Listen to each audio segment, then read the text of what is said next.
there's always something that starts the process that kicks it off for Mm. people. And it doesn't have to be dramatic. Sometimes it certainly is dramatic, but Yeah. it can be just a feeling of, wow, something's missing in my life. Welcome to Spiritual Rockstar Podcast, where world changing spiritual entrepreneurs come to deeply awaken the power within to bring forth their greatest purpose, while enjoying being in tune with all life and real wealth in all aspects of their lives. I'm your host, Daniel John Hanneman. And welcome, everybody, to Spiritual Rockstar Podcast. I'm so grateful to have you with us today. I've got a wonderful, wonderful expert today. She's filled with magic and fun energy and wisdom around using your intuition and your creativity to unfold all more possibilities and good stuff in your life, right? Just say, be in the vibration of it all, even, right? Living at a whole next level, evolving your consciousness. So I'm looking forward to diving in with her on this subject. And who doesn't want to double down on intuition and creativity? That's what you're going to get today. And she's got an awesome gift for you too to share with you today.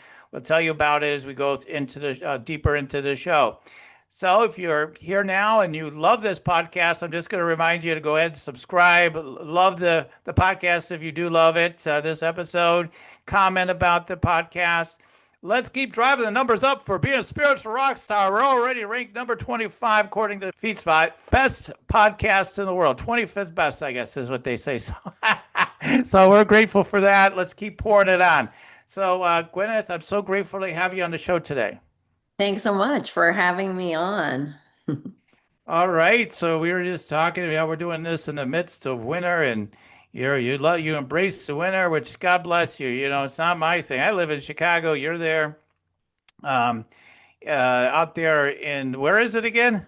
In Vermont. Vermont. Yeah, I had a little brain, mishap there. I'm like, what was it again? I'm out east, and I'm like, okay, but you're embracing. You're actually out there, getting out there doing skiing and stuff cross country, right? So. Yeah. So what's cool about that is I imagine like you're a fun person, right? So you're a fun person. And so when you're doing all these things, that's all part of it, right? Of really getting juiced, really allowing the energy of intuition, creativity, the flow, force of energy to flow inside of us that allows us to be guided and directed into a more glorious life. And it helps with other things like our careers or businesses and stuff. So but here's my guess. This is what most of my guests say, at least, and maybe you're an exception. It didn't start that way. Like in terms of like the fun and the flow and everything. Usually it's like, yeah, it was kind of tough, and I was in my head too much, or something like that, or I was having burnout or whatever. So, Tell us a little bit about your story and how you got to becoming an expert as it relates to living your potential more, intuition, creativity, etc. Well, yeah, that's a great question. I mean, when I was a kid, like many children, or I might even say like all children, I was very intuitive and very creative. And so I suppose that, I was kind of already out there in the world doing in some ways what I do now, just as a kid being a teacher, helping people. Really, I was giving intuitive readings when I was a kid without intentionally, without any idea that that's what I was doing. Of course, I just mean like my mom brought me with her to her office party, and I was like 8 or 9 years old, and I went up to one of her colleagues, and I was like, you're very different on the inside than you are on the outside. And because when I was a kid, I could see people on two levels, what they were presenting to the world in order to survive, like our outer appearance or our veneer or whatever we kind of have to put out in front of us, maybe in ways we've learned how to survive in certain ways. But then who that person really was underneath all of that. So I was giving that validation, what I would call validation. I was saying hello to the real you that's underneath the outer appearance. And actually, I think he got that on a certain level because he was kind of amused. And so that's the kind of kid I was. That was given in complete innocence. I had no idea that I couldn't have told you what I was doing. I was just doing what was most natural to me. I was just seeing people beyond their outer appearances. And that's what one of the beautiful things about developing your intuitive awareness is, because we're all intuitive and we all have the ability to do that. And it's a way of opening up our awareness to just more areas of awareness. And when we do that, it's very freeing and it gives us a lot of clarity, and we can help other people that way because we're seeing them. It's really the true definition of helping somebody to feel seen, you know? Um, and so I started out that way as a kid, being what I would call a healer, which is anybody who is like yourself, anybody who is bringing healing to the planet just through their beingness, just through being who they are in the world.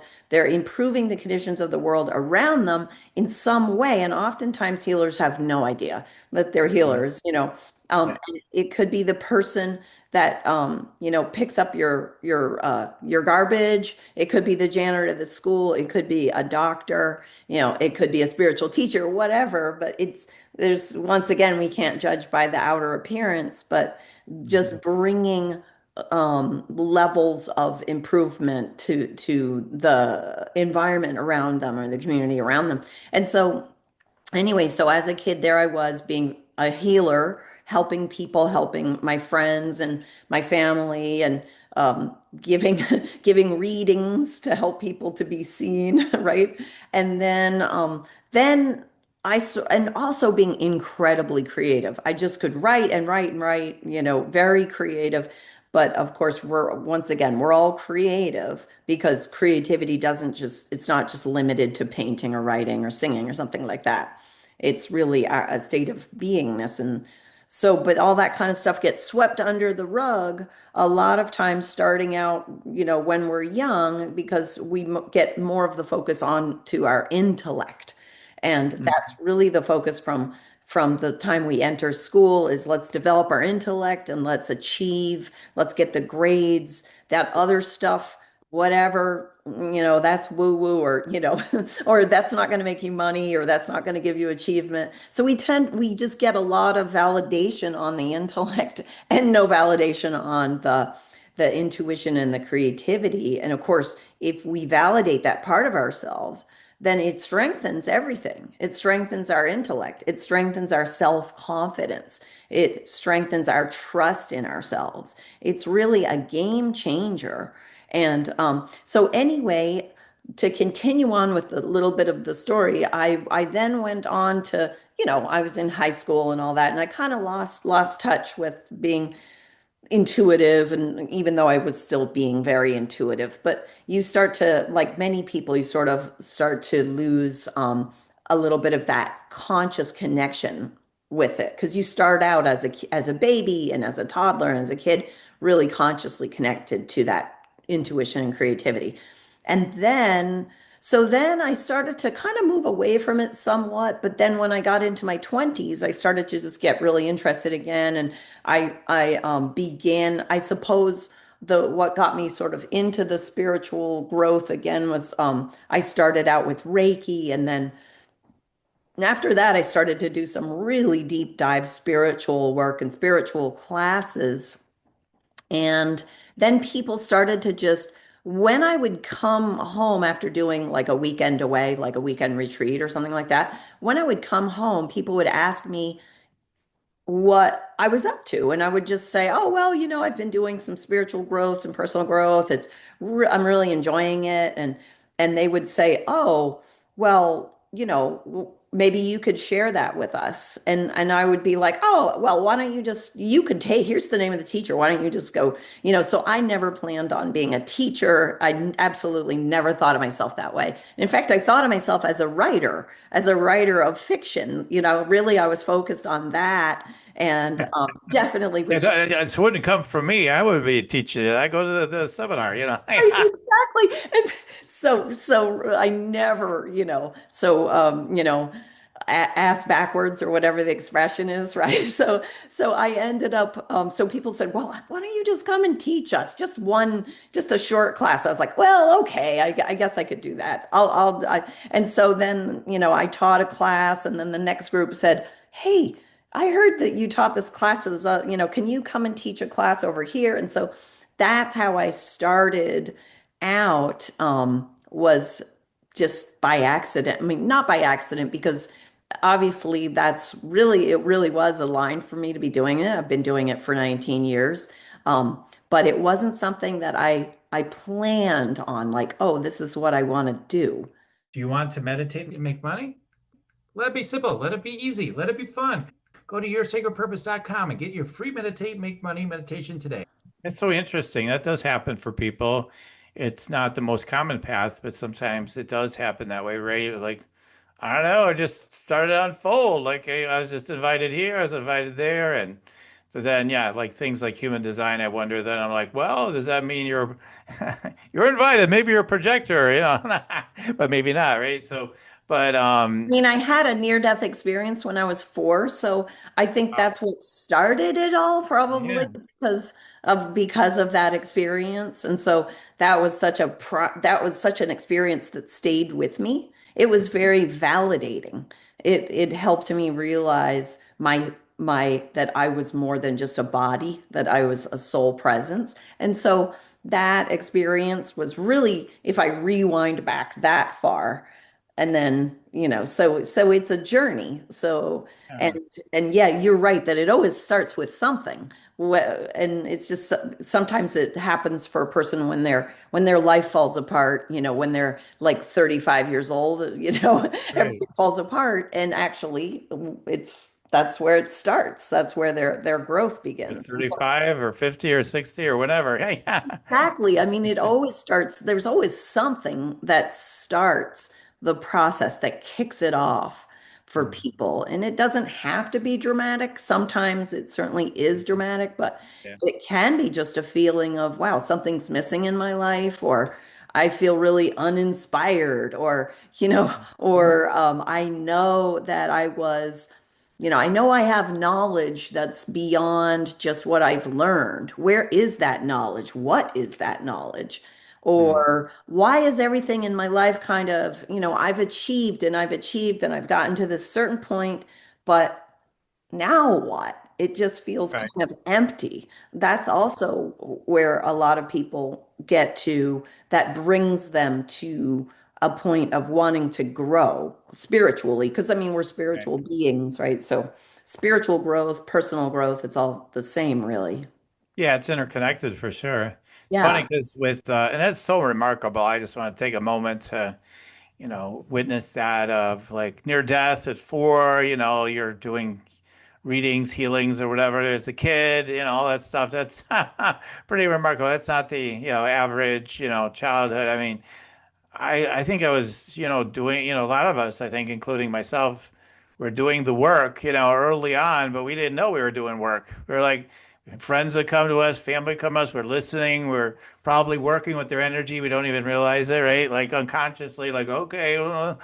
Oh, absolutely. Exactly. I mean, I didn't know what I was doing. I didn't know I was doing that when I was a child. And Okay. I didn't know that I was doing that when I was a teenager. And Mhm. I didn't know that I was doing that when I was in my early 20s. And I was just a healer I would call it on overdrive, because I didn't know that I was doing that. I was giving readings and healings to everyone, just helping everyone, regardless of how much they could really receive, if you will. Mhm. So I was just diving in and helping everywhere. And each time I helped somebody, I was taking on some of their energy, some of their, let's say, suffering, some of their Mhm. feelings, some of their weight of the world. And I just was carrying around more and more and more of the weight of the world that was showing up more. And this, because this was before my conscious, spiritual growth that I then started to do. So leading up Mhm. to that point, and this is really interesting, because I mean, this is what I help so many people with my classes, is is to release what they've been carrying around from healing and taking care of other people to the detriment of themselves. So they're doing other people a great service. It's not an invalidation to their abilities. It's that they haven't been able to, they haven't known how much they're taking on from the world around them, how much that's affecting their feelings, their thoughts, what they're out creating in the world, what they're out Right. manifesting in the world. They don't realize that. I didn't realize that until I started to release it. I remember going to an amazing retreat many, many years ago, one of the first ones I probably did where I had this moment where I suddenly just started to release all the weight of the world that I've been carrying around. It was like setting down 1,000-pound backpack that I didn't know I had been carrying. So it was a really deep level of releasing what I thought was me.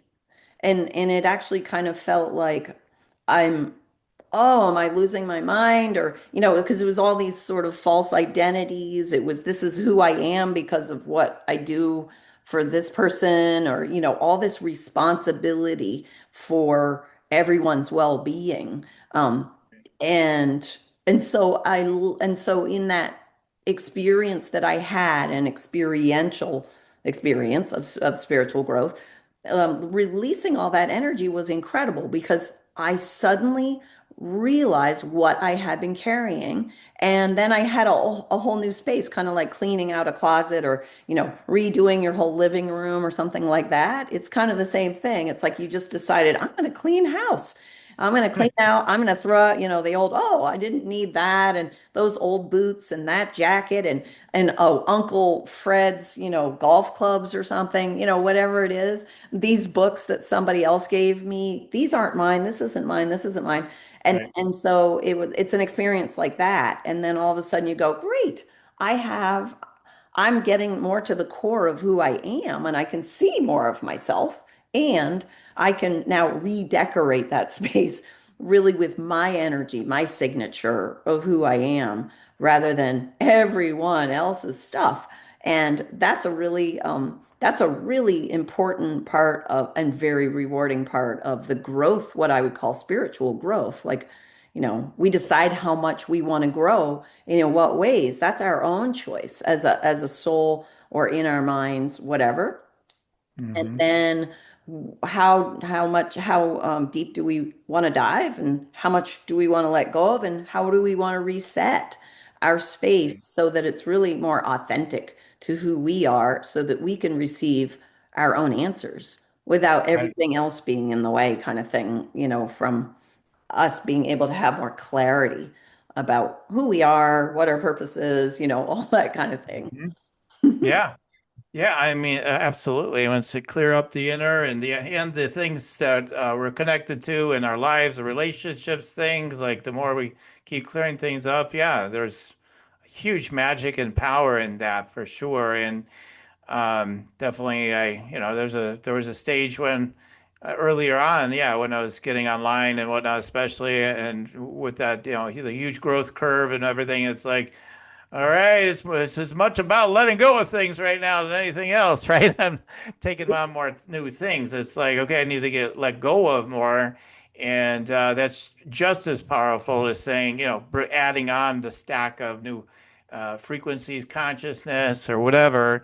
That ability to just start letting go of things, because sometimes just like when we do energy clearings, right? Like one of my clients, we were talking about this yesterday, and she's a healer, and like almost all my clients are healers, she says, yeah, we have to clear out, right? Like she's a teacher of healing, and I am too, but we have to clear out the old. Then we're able to allow the new activations to really take root, to really happen. You could activate someone's energy, but then they're like, it just it just like gets consumed by the weeds, I guess, whatever you want to say, but like it's just like quicksand. It doesn't stabilize because the old patterns are still in there, right? So I think like that's amazing, you sharing about cleaning those things up so that the new energy can come through because all the attachments and all the stuff we're hanging on to that's bogging us down is like there underneath there's this all this energy that wants to come forth, and that's exciting for people that are in that phase for sure. Yeah, I mean, I completely resonate with everything that you're saying. And so I think sometimes with like anything in life, we're like, oh, I don't want to do that basic stuff. Give me the big, flashy, exciting stuff. Or even, like let's say we're even learning how to downhill ski and we've never skied before. Like, I just want to go down really fast and go Yeah. down the mountain. I mean, it can be like that spiritually for people where they're like, oh. I don't that doesn't sound quite as fun, releasing stuff and getting grounded and centered. And I wanted like give me the big information. But it's like we really don't have space for that and can't integrate that and even access that. Or I should say, when we make space for that, we can really access it and integrate Mm. it. But otherwise it's much harder. It's much more that you're just kind of chasing it and you have less of a relationship with it. You really like getting back to the spiritual basics are so profound Yeah. and and they become more profound too, is what I found for myself. I mean, the things that the first most basic, I'm going to say that in quotes because they're not really basic. The most basic aspects that I learned 19 years ago or whatever, 20 years ago, um, I now have more and more profound experiences of what I would call those basic tools for energy management. It just becomes a more and more profound experience over time. And it's not the only thing that I'm doing or that I'm teaching or that it's because you can really dive deep when you get those basics like what you're talking about, releasing and creating space, but you also are going to, it's not a one and done thing. You're just going to continue to have more and more of an amazing experience, I think, with it for yourself once it becomes sort of second nature and you kind of integrate that consciousness, that awareness of how to do that into your life, if that makes sense. Yeah. Yeah. Yeah, I think there's people again hitting those walls, that got into the conditioning. It's about the intellect, it's about hard work, it's about whatever, all the things we talk about again and again on the show. And you go on that path and it has rewards and then it crashes. It's like, okay, wow. Is this all there is? Even if you do achieve huge things, okay, I won the gold medal, or literally like those type of people have been on some of my interviews and went like whatever, some big achievement. And it's like, is it? What? Like, and it's Yeah. empty. It's not fulfilling. It doesn't feel like it's really was going to be what they thought it would be, right? So when we see those things happen, then that's an opening, for us to connect with that deeper aspect, and also the intuition and the creativity that lies within that, correct? I mean, that's what Yeah. opens you up to that. Like, you might have been using some of your intuition and creativity with whatever you achieved, but like it was all kind of really driven by will and intellect, and like that was like Desire. court, Yeah. they say the cart before the horse, sort of.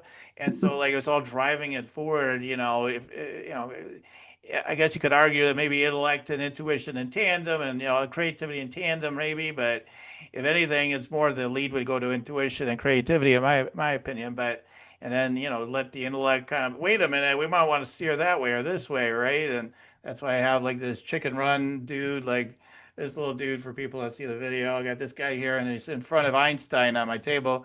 Kind of a reminder to me, like, have fun, hang loose, just kind of go with the flow. And yeah, wait a minute, you might want to turn that way.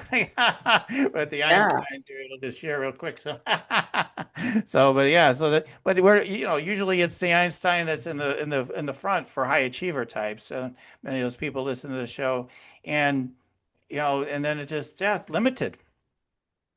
Yeah, I mean, it's true. And we see this with people, just like you said, who they achieve something big and they're famous. So we're kind of, the whole world's watching them. And then you just see them kind of fall apart. Yeah. It happens a lot, not in every case, but it's certainly where and they're driven by something, driven by desire or driven by fear or driven by the need for approval, whatever it is. And they might achieve like a huge level, like a huge financial success or become very powerful or achieve their dreams of, being whatever on stage or in the movies or whatever it might be, the head of a big company. But then the setup is that once that's done, then what? Right. And then here you are with yourself, and you see it for what it is because you achieved it. And oh, okay. So is this all there is? Yeah, I think that's a really interesting way for somebody to reach the point of being ready to grow in a new way. That person, oftentimes then, well, I can't say everyone, but many of those people then start to look within um, for some kind of growth. But yeah, you're right about the intellect is so interesting. I mean, because it becomes it gets all the attention, it's the overbuilt muscle. And so it will so often step in and hijack the intuition. So let's say I get a really great idea for something amazing that I want to do, oh, a great idea for this nonprofit company I want to start, or a great idea for something I want to speak about, or a great idea for a book, or and so you get this great idea that comes in through your intuition, and then the intellect will step in and go, wait a second. Are you sure you're smart enough for that? Are you sure you have the resources for that? Does anybody really succeed at that? All these kinds of questions that oftentimes, I mean, if you listen really carefully, that oftentimes too is like a voice that you heard somewhere else in your life. Like whether you were in school or whether it's a family member, there might be a familiarity to it. I don't mean exactly the same voice or something like that, but like just those past experiences we've had in our lives where we were invalidated. We were really excited about something that we wanted to create or do or become, or, and then somebody squashed it, and so then, and the person who squashed it may have had no idea that they Right. may have just been well-meaning, trying to just give you some quote unquote common sense or steer you onto the right track, or they might have Mhm. been somebody that absolutely loves you, Right. or they might have just been a jerk. I don't know, but Right. it could have been either, right? It's not necessarily like this whole planned out thing but then, so our intellect holds our past experiences, right? And our Mhm. intuition doesn't hold our past experiences. So we're carrying around quite literally all these past experiences in that intellectual part of ourselves it's giving us some of that data. So then the intuition, so it's like the body's holding that. The body is holding that and keeping the score, if you will, right? The body Mhm. holds the trauma, and the body also, is holding that intellectual storage, a lot of storage, right? Like a data bank or something like that, that's giving us sometimes useful information, sometimes very useful, because the intellect is super important for lots of things. But other times it's giving us, it'll turn critical thinking, which is really useful. We learn critical thinking, we need that. It'll turn critical thinking that could be applied in really good ways into self-critical thinking, like, oh, you're just not good enough to do that, or oh, you're not good looking, or oh, you're this, you're that, you Mhm. can't do that. Nobody in the family has ever succeeded at that. All kinds of things, right? So to protect you or keep you safe or just feed you pastime information. And so if we just let the body kind of lead everything, just the intellect and the body, then we're going to be much more pinballed around, like a old-fashioned pinball machine, where we like pull little thing and it goes ding, ding, ding, ding, ding. Like that, the intellect ends up being that kind of thing where it's kind of controlling us rather than us saying, oh, wait a second. Thank you, intellect. Right. you're really useful for certain things. I'm really happy when tax season comes and I can use my intellect and you know what I mean? Doing Yeah. accounting and figuring out my driving route to 5 hours away, and all kinds of things, right? Editing. Um, Navigating the physical world, but then you need on the the other intellect there. Yeah. But the intuition, on the other hand, is giving us these beautiful ideas, and it is in present time. So, intellect in past time, it has to be. It is in past time. It's holding all this past time information. Intuition, present time. How do we get there? We have to create a pause and quiet down the analyzing part of ourselves and, gently say, "Thank you, intellect, but we're just going to have a pause." And as we turn down that analyzing part of ourselves, then we're all of a sudden we're giving the intuition space.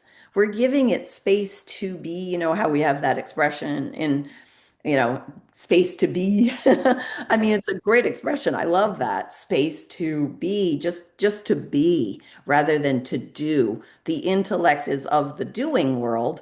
There's a lot of do-do in the doing world. And the intuition is in the world of just being or our beingness or our receiving space. It's receptive.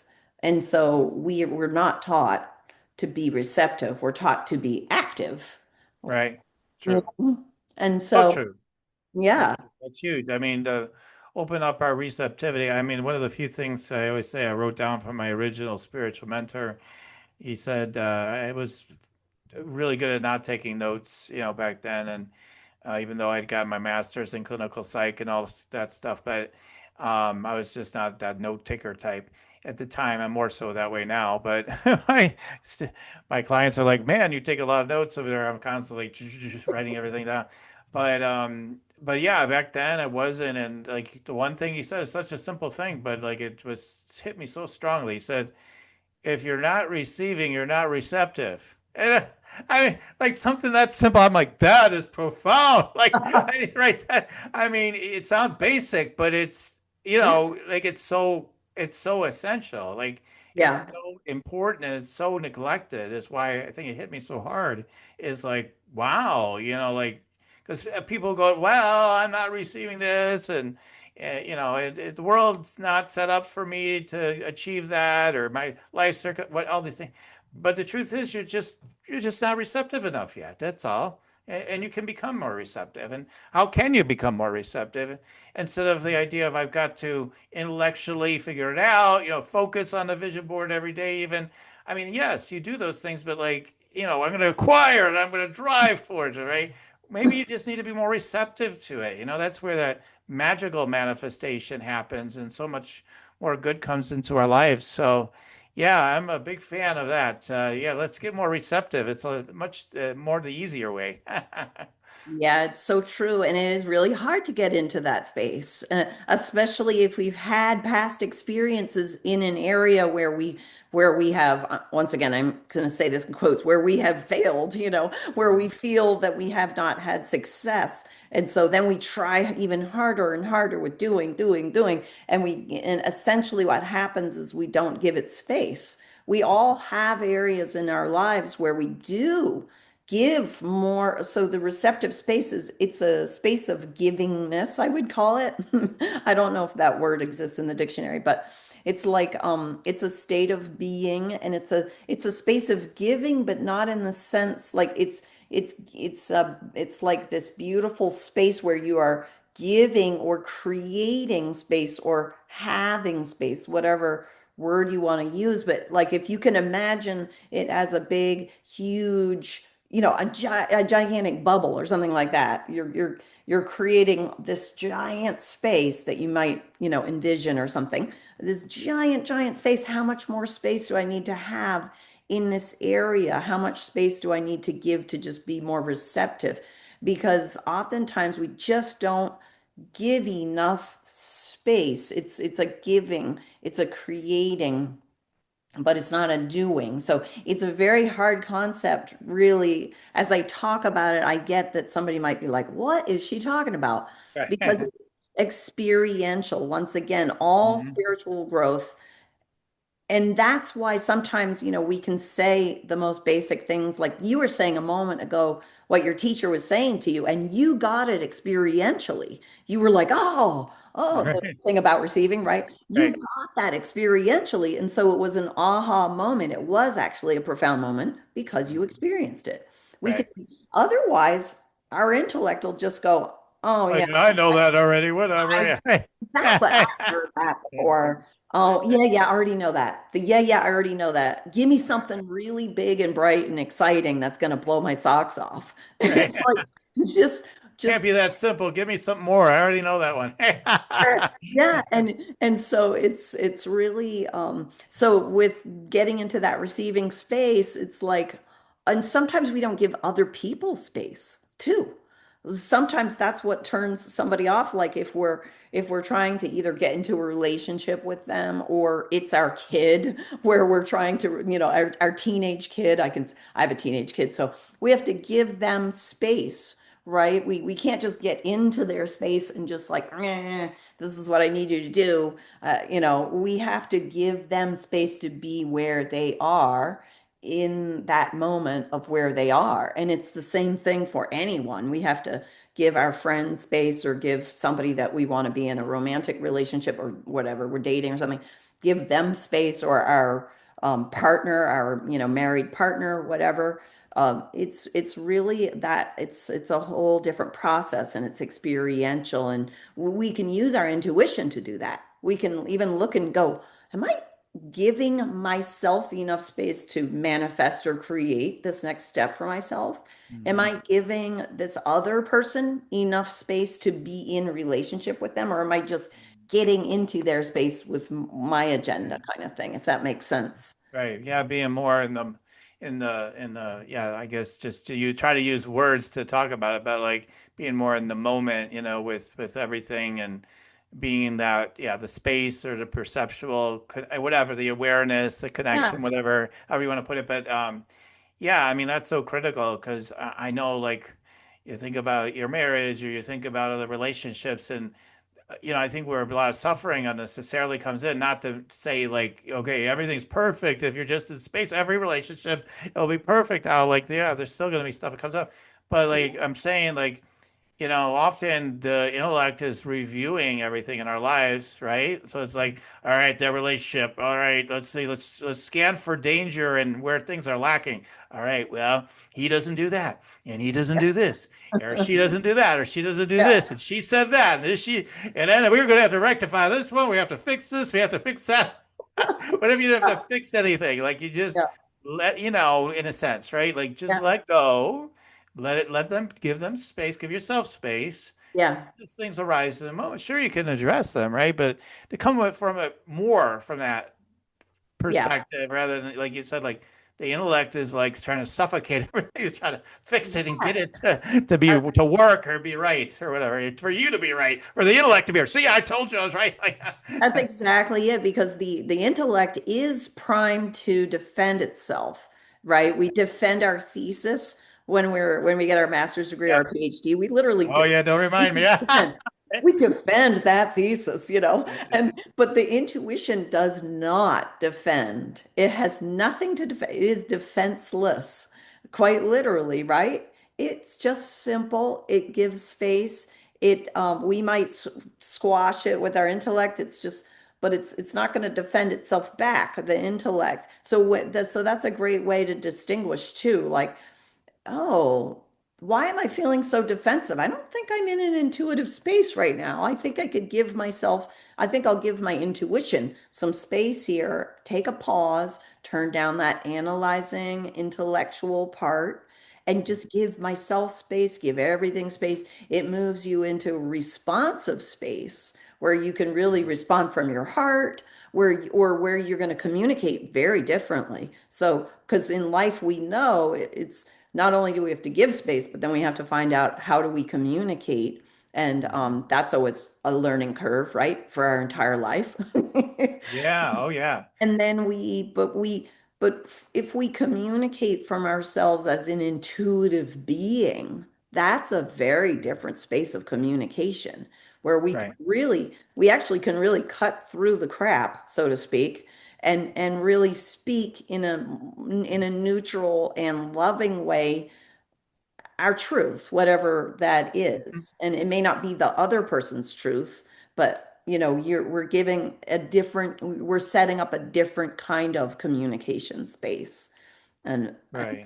it's much more That's collaborative, and it's much more reciprocal. And right.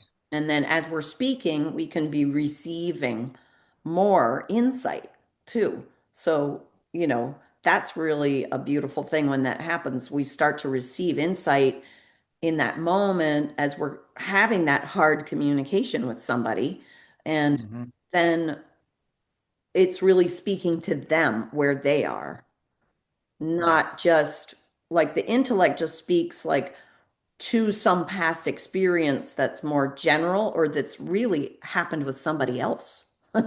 So that we're not even speaking to the person that we're speaking to. If Yeah. you know what I mean? Yeah. Yeah, yeah, yeah, yeah, often, right? I mean, we don't even know that, a lot of the Yeah. time, right? But we think it's about the Yeah. person in front of us, but we're not necessarily. For sure, it's all been formed by past decisions, primarily, for sure. So, hmm, yeah, it's interesting. I mean, there's so many directions we could take this, but I think like just the fact of like, because some people who maybe not feel real confident in their intuition, just realizing if you just they understand the concept of just giving more space to yourself and others. They do understand that, like at some intuitive level, like that's kind of like automatically they kind of get that, right? Yeah. I can't do that because I got to figure it out. I got to understand what's going on in this relationship first. Then once I know that, I know everything is okay or safe or whatever. I'm right or they're wrong and then maybe I can be more into it. But that's not how that's not really gonna work. Like what you really need to do is give more space. And the answers just kind of come like that magic 8 ball, like we always talk about, right? Like magic, woo, there's an answer, right? And it just kind of reveals itself. But it is, I myself included, like in my most challenging relationships in my life, and I have one or two of those still, is, for, family stuff. But, like in those challenging situations, yeah, I could lose it. I could be very not happy with how I showed up because I got in reactivity because it was so challenging to me in the moment. And then afterwards, I'm like, okay, try better next time. And I always say thank you because I know like the challenge is for my spiritual growth. I'm like, this is at the same time, I'm like, perfect. All right, great. Let's bring on the growth. At the same time, I'm like, oh my God, this is so hard, right? It's both. I love that. That is so true. I mean, our family, there's always going to be some family members that we just have such a tough time with that are just, really I always think of them as our teachers that we get to practice everything we've learned, everything. We're just pulling out every single thing we've learned just to be able to be around them and because, everybody's got those really difficult, really challenging family members. And so Right, that's a great place for growth. And just like you said, bring on the growth. If we approach it like that, at least, even if that person never stops being challenging and right, difficult, they may never stop that. We can start to change our relationship around them and not take it so seriously, right, and that's right, right. where, that bringing in some laughter, some Right. humor, like what you naturally have lots of that. Right, right, exactly. Like, wow, I Yeah. remember like one of my supervisors in my master's degree, she said she just could see me really well. She said, it's almost like I could see you go into the hospital to, evaluate somebody as do an assessment, clinically, and they could be like in the worst shape ever. And you'll be like, you probably walk in and say something like, "Well, this is a really interesting situation for you, isn't it?" Like, even back then when I wasn't formally in spirituality, somebody Yeah. could see like that part of my personality, right? Yeah. Like, and is more possible, from that. Of course, that would be inappropriate to say probably to most people if they're more awake, maybe. But like, but I've never been totally appropriate all the time, to be honest. So I'm a little I got disruptor on my vision board this year. I need to keep, embracing that more because people are always like, why this, why, disrupting things. I'm like, well, it is part of my nature. I'm always wanting to get to the truth of things, and see things as they really are as much as we can, right? Knowing we never will, the mind scrambles to figure it out, or even though you're in your awareness, you try to land with what's going on, and you just get a sense of stuff, but you don't really know. And so it's an interesting dance, but I really feel that by the openness, then what I've seen. So one of the reasons why I'm really good with things like negotiations, sales, and mediating people and whatnot is because I can just sit and just keep listening, and all of a sudden, because of the intuition, it will come up with a creative solution. Right? It's like I'll share wisdom and new perspectives, but also then it's whoa, why don't we try this? And it's like a whole new idea on how this could happen, or something, a new innovative solution will come to me. And it's just because I'm listening. Yeah. It's not special. It's not something special in itself. It's just that I trust there's an answer, right? And you Right. just keep listening until it shows up. Like, oh, there it is. And in the relationships, I'm able to do that and better. There's more magic. It's not always easy. No. Yeah, I mean, it's so true. And the more we clear out the closet, Yeah. so to speak, or the living room, then the more we start to tap into different levels of creativity. And Mm. all kinds of amazing levels of creativity can show up for different purposes.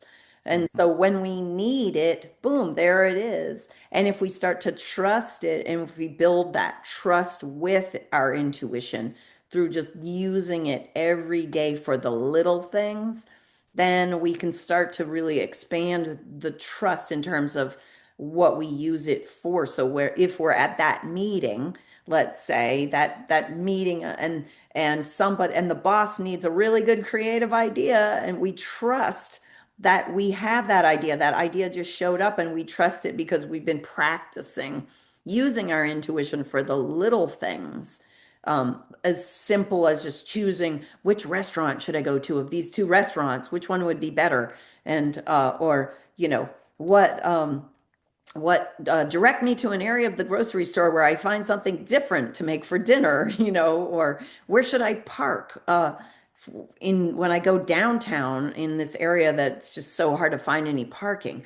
A little low stakes trust building ways to gamify your intuition, make it into a fun game. You're playing with it.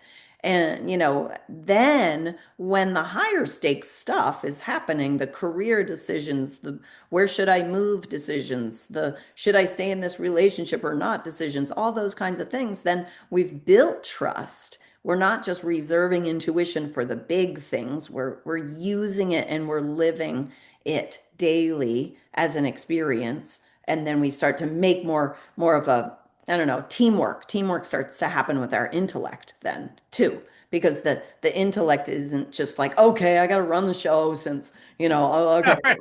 I'll tell you Now what. listen to your intuition. I'll take over. Right.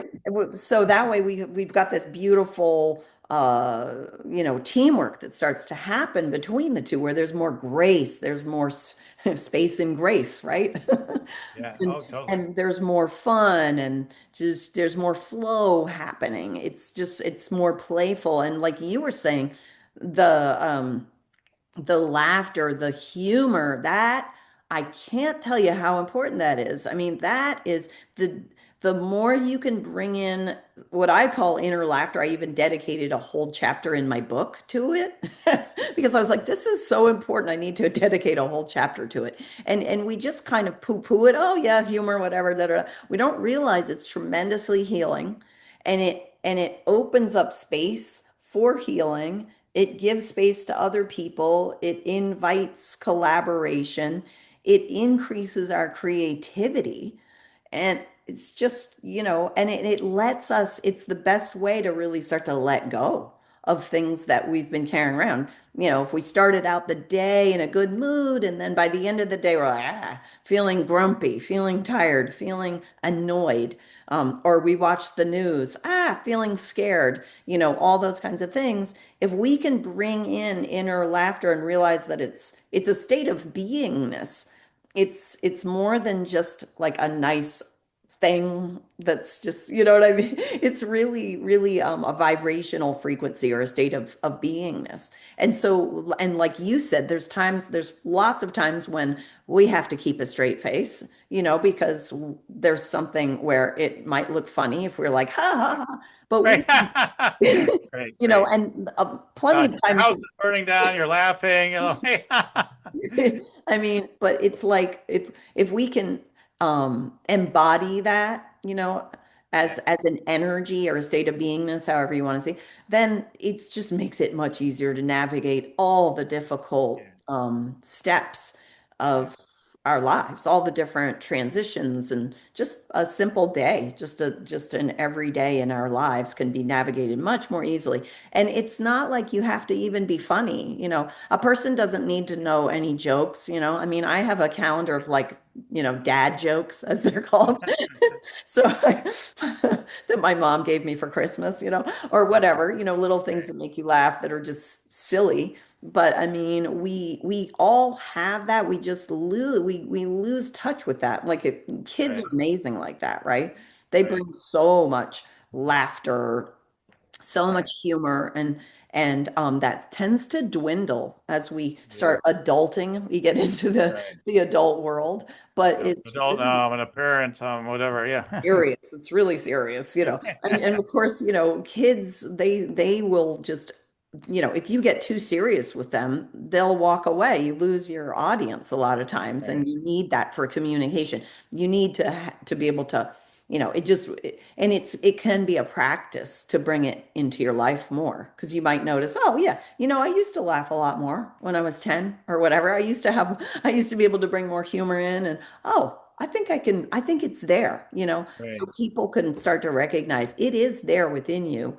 Right. And it's like you're kind of just saying hello to it, and you're inviting it back out into your life as a tool, and thinking of it as a tool and a practice.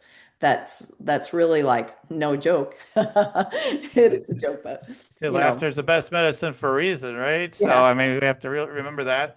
And I think it's more than just physical, right? It's on every level.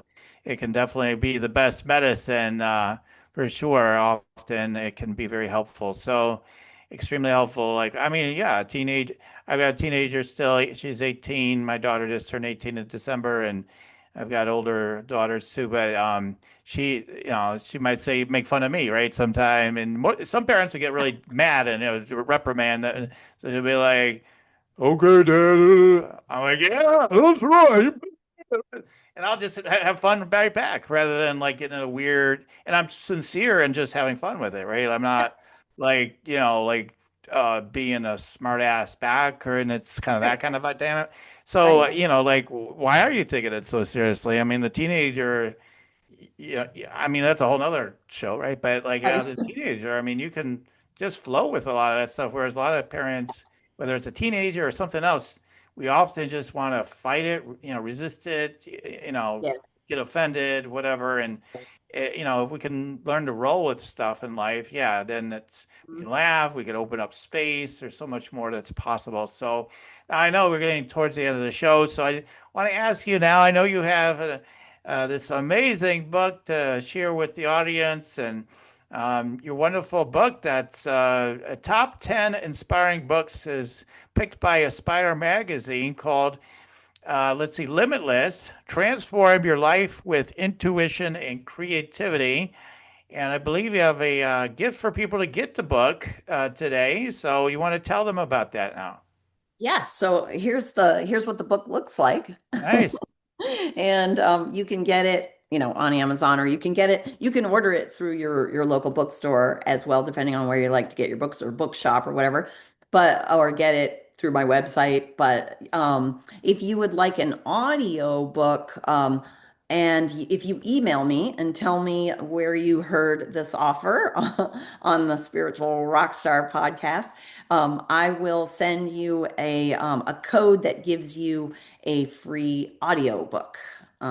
And that, because I read the book, and so then then after you listen to it, you can tell me if I did a good job reading it. Yeah. Man, I can't stand your voice. Give me a refund. Oh, yeah, I got it for free. Never mind. Exactly. Oh, I'm sure you guys would love it, right? So you're gonna eat that up. If you enjoyed listening to her here, you're gonna really enjoy the book. I'm sure it'll just take the enjoyment to another level. Get my voice out of the way, like so. Anyway, so we're to the point of this show where we're gonna go ahead and we'll put the some of this into the show notes, what to do, and where you can check out Gwyneth and whatnot as well. By the way, so yeah, she's on social media, all the usual stuff. So so go check her out, and then I will, and then further, and so yeah, so we got to the point of the show where to the energy scan spotlight segment with our guests. So guys, make sure you tune in more because again, the downloads that are about to happen for the guests could be for you. They often are. Like when I do these live in person with people, there's always people in the audience. Oh my God, I needed to hear what you told, Gwyneth or whoever the person is right now. So it might be for you. All right, so Gwyneth, you ready to receive a couple of downloads?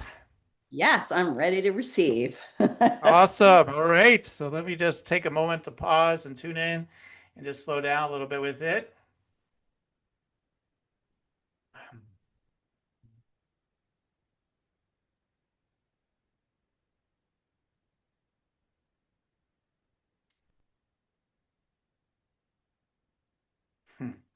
So they're showing me almost trying to be prim and proper, and then it's like it just shed right away, and it's like this is all nonsense. There is no prim and proper or whatever exact way to do anything, and I just like got this kind of sense of rant and energy of like we can do it this way, we can do it that way. There's so many different ways to do everything, and so like this idea there's an exact thing to do. The stand for going way beyond that. It was really prominent in your energy. So I thought that was really cool. So I would think like sure you can follow instructions, but like another part of me is like, wait a minute, is there a different way we could approach this? Like you're constantly like of that mind, like is what they're showing me. So that's really fun. Okay, let me see what other downloads are coming through. Hold on.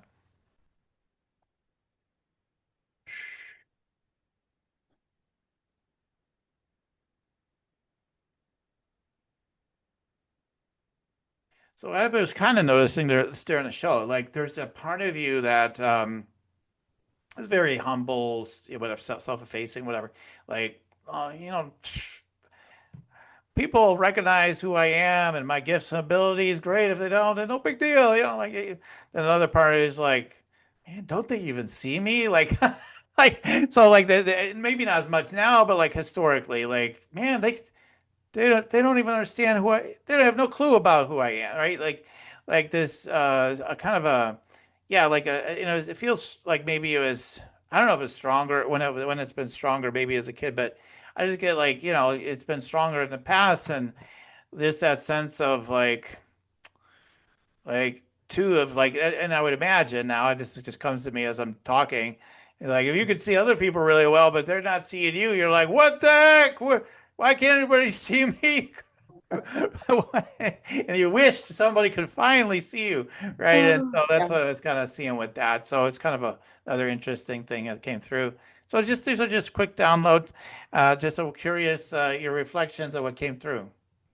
Oh, well, I loved both things that you said. So the first one, yes, I mean, I'm a disruptor, I'm a rule breaker. I might look on the, oh, hi, Right. like that, but I'm kind of a, spiritual ass kicker. You know what I mean? In a way, I mean, in a fun way. I Yeah. don't mean Yeah. that like in an Right. aggressive way, but I Right. do like, there's so many different ways to do things. And I've never, been a kind of rule follower. I've always been, how do I use my creativity to do this differently? How do I disrupt in a good way for the greater good of all? And then the other part was about being seen. Yes. I mean, I love what you were saying. Like, so much of my life was spent feeling that way where I was seeing people beyond the outer appearances, but doesn't anyone see me? Doesn't Right. anyone see me?